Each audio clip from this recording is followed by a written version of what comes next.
Bateh pesta banyu londo balik ndadekno wong mati.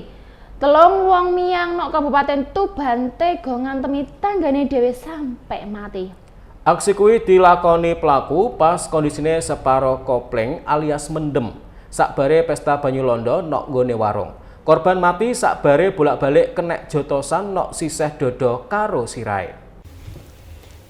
Telung pelaku sing inisiale A 30 tahun karo D 42 tahun warga Desa Karangagung Kecamatan Palang Kabupaten Tuban diamanno karo unit Jatanras Satreskrim Polres Tuban Selasa sore sakbare nganiaya tanggane AA 42 tahun sampai mati. Aksi kroyokan iki kedaden pas Senin awan nok warung sing bakulan banyu londo nok desa sapanggon. Kedadian iki kawitane pas telung pelaku sing salah sijine bocah sing udele sek basin pas lagi enak-enak dem-deman banyu londo.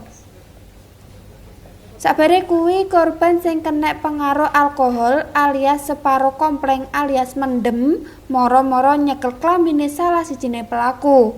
Gak terima kedadian kuwi, telung pelaku mbales ngantemi korban.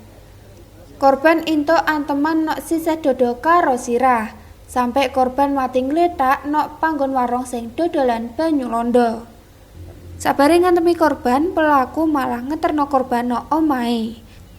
Ngeroi kedadian iki, Satreskrim Tuban langsung nyusul pelaku tengah wengi. Eneke barang bukti sing diamanno ya iku sak setel klambi korban, siji askan ada banyu londo sing jenise arak, karo siji gelas plastik ambek ombenan soda.